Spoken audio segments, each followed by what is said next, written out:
Hello everyone. अपना exercise 8.1 का जो हमारा लास्ट वीडियो था उसमें क्वेश्चन नंबर फर्स्ट और सेकंड अपन ने किया था। शुरू करते हैं अपन क्वेश्चन नंबर थर्ड से। इसमें दे रखा है साइन a इक्वल टू 3/4 और फाइंड आउट करना अपने को cos a and tan। It means हमारा जो एक्यूट एंगल है वो ये होता है a दिया हुआ है। इसका मतलब a को हम एक्यूट एंगल मान लें और हम जानते हैं एक्यूट एंगल के अपोजिट साइड होती है वो हमेशा परपेंडिकुलर होती है।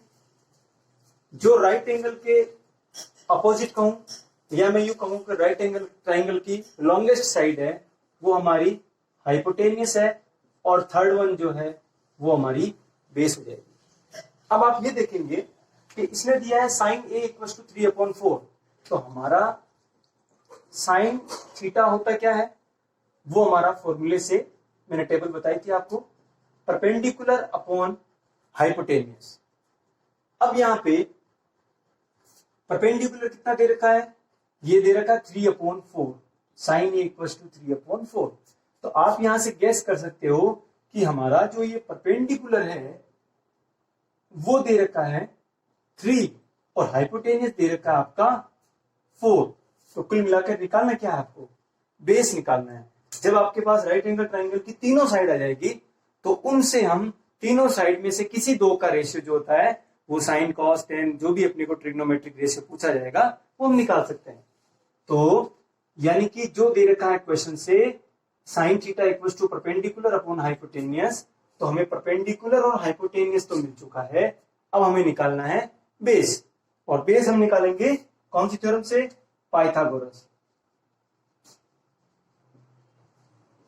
By using पाइथागोरियन थ्योरम जो क्या कहती है, हमें बेस निकालना है, base equals to under root hypotenuse square minus perpendicular square. हम वैल्यू पुट कर दें यहाँ पे तो आपको मिलेगा base equals to under root hypotenuse square 4 square minus perpendicular square 3 square. Base equals to under root 4 square equals to 16, 9 3 square equals to 9, then base equals to 16 minus 9 equals to root 7। ये आपको मिल गया base. अब हमारे पास तीनों आ गया, हमारे पास बेस, हाइपोटेनियस और परपेंडिकुलर। तो उसने कहा कि हम अब we can find out all the trigonometric ratios, उनमें से आपको कौन सा निकालना है, cos a and tan a। तो हम लिख सकते हैं cos a equals to base upon hypotenuse. बताइए बेस कितना है, √7 अपॉन हाइपोटेनियस है 4, और क्या निकालना है, tan a equals to perpendicular upon base. आपका परपेंडिकुलर कितना है, perpendicular is 3 and base is √7। तो ये आपको दो वैल्यू निकालनी थी जो हमने निकाली। अगला जो क्वेश्चन है वो गिवन है आपका 15 cot a equals to 8, then find out sine a and sec a। तो ये भी क्वेश्चन सेम उसी तरह से है।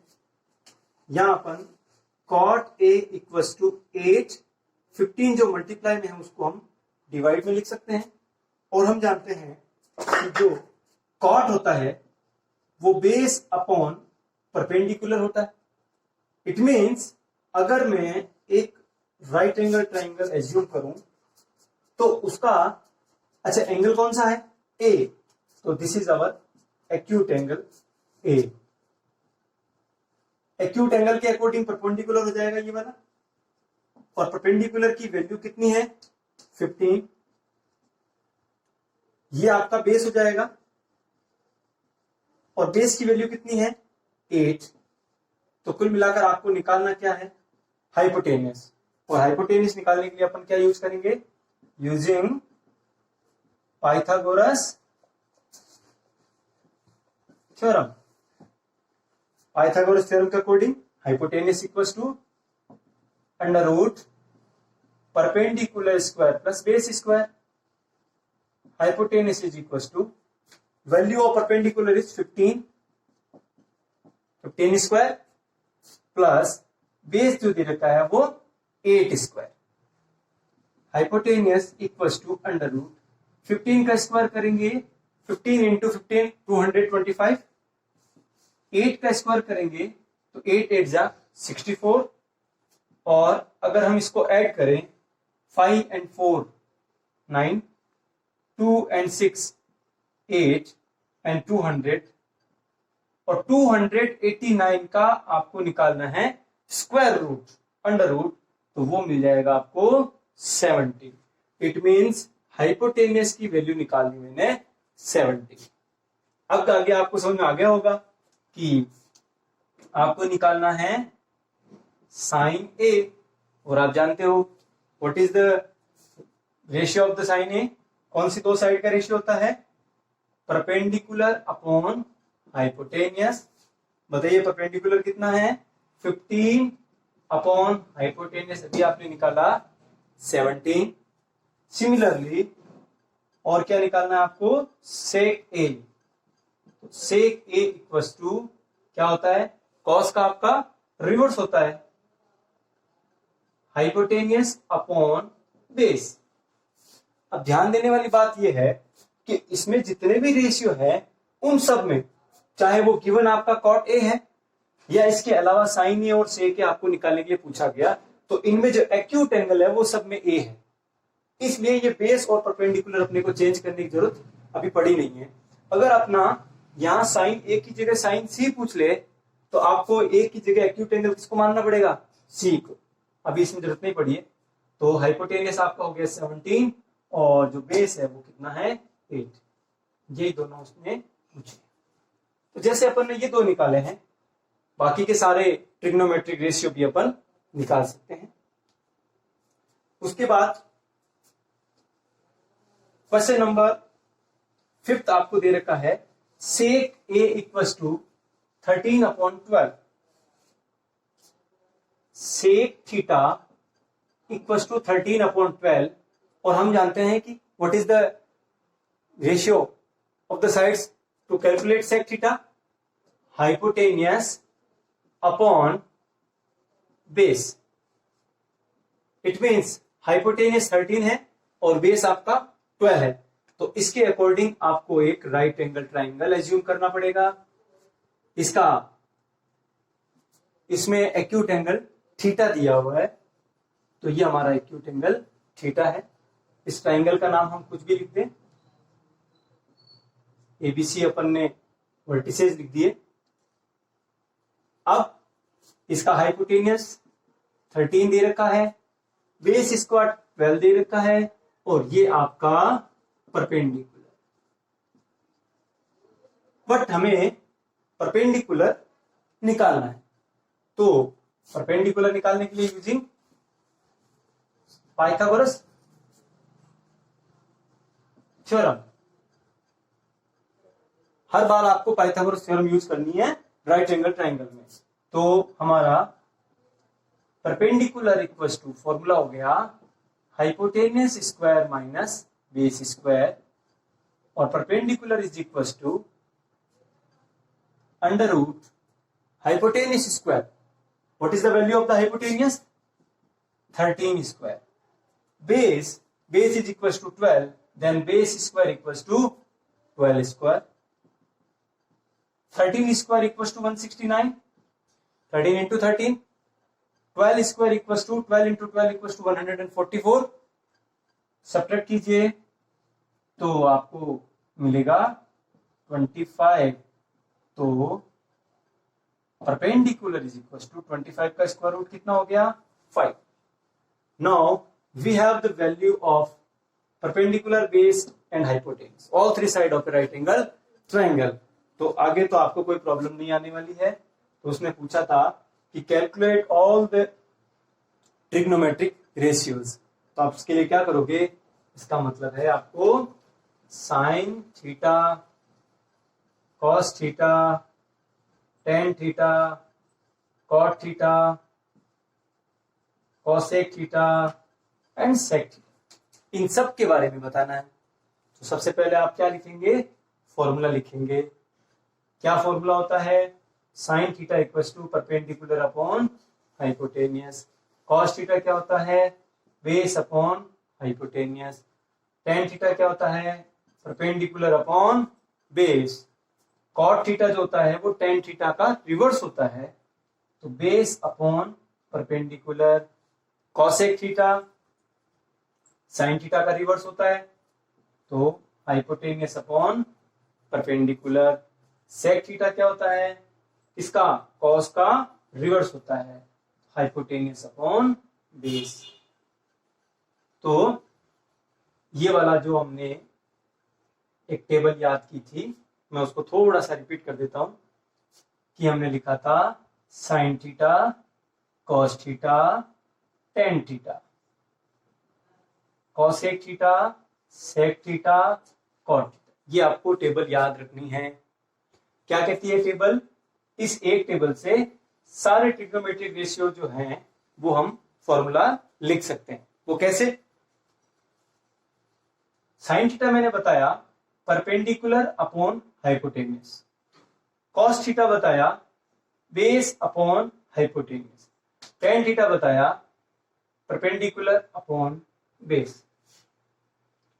तो एक बात ध्यान रहे, इस टेबल से हम इन ट्रिग्नोमेट्रिक रेशियो भी बता सकते हैं इनका, कि कौन सी दो साइड का रेशियो साइन थीटा होता है, कि परपेंडिकुलर और हाइपोटेनियस का जो रेशियो है परपेंडिकुलर हाइपोटेनियस, तो वो क्या देगा आपको, साइन थीटा। आपको निकालना मान लीजिए सेक थीटा, तो you can say hypotenuse upon base, वो आपको सेक थीटा दे देगा। कॉट निकालना हो तो base upon perpendicular equal to cot हो जाएगा। और अगर हम ऊपर से काउंट करेंगे टेन अपॉन बेस करेंगे, tan theta equal to perpendicular upon base करेंगे, तो वो क्या दे देगा आपको, टेन थीटा। उसके साथ साथ आपको ये भी ध्यान रखना है कि ये जो है ट्रिग्नोमेट्रिक रेशियो वो एक दूसरे के रिवर्स होते हैं।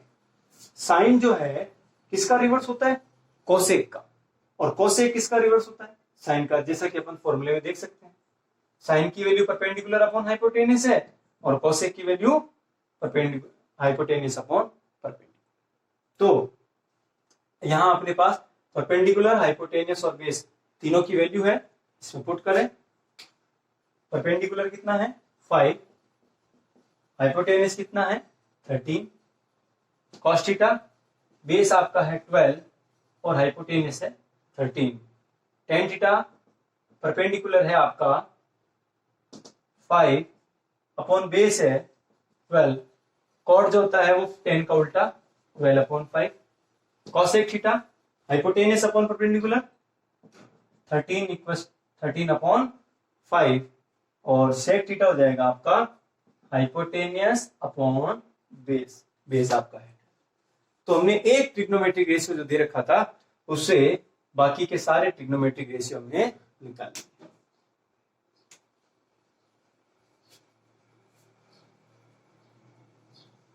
अब देखिए sec theta equal to 13 upon 12 दे रखा था, इसको हमें लास्ट में निकालने की जरूरत भी नहीं है, एक ही बात। उसके बाद हमारा अगला क्वेश्चन है, in a right angle triangle acute angles जो हैं वो ए और बी हैं। ये हमारे पास एक ट्राइंगल है, राइट एंगल ट्राइंगल, ए और बी एक्यूट है, इट मींस सी इसका राइट एंगल हो गया। दिया हुआ जो है गिवन कंडीशन है वो cos A equals to cos B. It is given that cos A equals to cos B. Number 1. Number 2. To prove, अपने को प्रूफ करना है angle A equals to angle B. Number 3 given हो गया, दूसरे में हम प्रूफ लिखेंगे और कंस्ट्रक्शन अपना कुछ है नहीं, फिर हम प्रूफ देंगे। इसके लिए क्या करना पड़ेगा, आपको इस ट्राइंगल को एक बार हम एक्यूट एंगल ए मानेंगे, हमारा ट्राइंगल वही है, triangle A B C, but उसने क्या कहा कि एंगल ए और एंगल बी जो है वो आपके गिवन है कि वो एक्यूट है। उसने ये भी कहा जो हमारा एंगल ए और एंगल बी जो है वो एक्यूट है। तो हमने क्या किया, एक बार एंगल ए को और एक बार एंगल बी को एक्यूट माना। एक बार एंगल ए को एक्यूट मानना है और एक बार एंगल बी को। अपने पास ट्राइंगल सेम ही है, उसके वर्टिसेस सेम ही है, बस एक बार हमारा जो, जैसा मैंने पहले बता रखा है कि परपेंडिकुलर और बेस जो है वो हम किससे कंसीडर करते हैं, एक्यूट एंगल के करस्पॉन्डिंग। तो एक बार एक्यूट एंगल ए को मानना है और एक बार बी को मानना है। अब देखिए जो आपको गिवन है वो क्या है, cos A equals to cos B। ये अपने को गिवन कंडीशन है आपके क्वेश्चन में। हम जानते हैं हमारे पास जो ट्रिग्नोमेट्रिक रेशियोज का फॉर्मूला होता है, cos थीटा क्या होता है, बेस अपॉन हाइपोटेनियस, और ये भी क्या क्या हो गया, बेस अपॉन हाइपोटेनियस। कोई दिक्कत नहीं यहां तक। उसके बाद आप मुझे बताइए,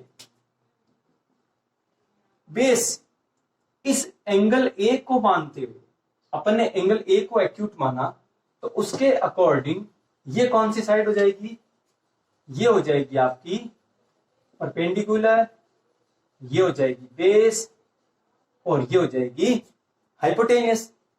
और यहां पर ये अगर हमने एक्यूट इसको माना तो ये क्या हो जाएगी, परपेंडिकुलर, ये हो जाएगा बेस, और ये हो जाएगा हाइपोटेनियस। हाइपोटेनियस में तो कोई डाउट ही नहीं, परमानेंट है वो तो आप बताइए, बेस इस एक्यूट एंगल ए को मानते, एक्यूट एंगल ए के अकॉर्डिंग ये परपेंडिकुलर हो गया, बेस का नाम बोल दीजिए AC अपॉन हाइपोटेनियस AB। अब cos B की बात करें, है तो cos थीटा, लेकिन उसका एक्यूट एंगल कौन सा है, B, तो उसके अकॉर्डिंग ये परपेंडिकुलर, तो बेस का नाम बोल दो BC अपॉन, इसके लिए भी हाइपोटेनियस का नाम AB। यहां हम हाइपोटेनियस जो डिवाइड में दोनों में डिनोमिनेटर सेम है तो हम इनको कट कर सकते हैं। तो आपको क्या मिला, यहां से आगे मिला आपको AC equals to BC, AC equals to BC। अब इस ट्रायंगल में आप देखिए, अगर ये हमारा AC है, ये AC है और ये हमारी BC है, अगर मैं आपसे ये कहूं कि ये दोनों साइड इक्वल है, तो हमने पढ़ा हुआ है टू साइड्स आर इक्वल, ये आपके दिया हुआ है, टू साइड्स कैसी दे रखी है, इक्वल दे रखी। तो आप क्या कह सकते हो कि इक्वल साइड्स के अपोजिट एंगल्स होते हैं वो भी हमेशा इक्वल होती हैं। तो इस BC के अपोजिट एंगल का नाम बता दीजिए, एंगल A, और AC के अपोजिट एंगल का नाम बता दीजिए, एंगल, ये इक्वल होगा। क्यों होगा, because opposite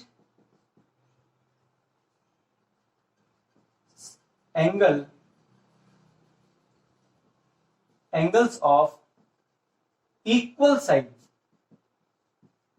are also opposite angle of equal sides are also equal. अगर दोनों साइड इक्वल हैं तो उनके अपोजिट वाले एंगल भी इक्वल। इसलिए अपना cos A equal to cos B दे रखा था, तो हमने प्रूफ कर दिया कि एंगल A है वो किसके इक्वल होगा, एंगल B के। आगे के क्वेश्चन हमारे नेक्स्ट वीडियो में। Thank you so much.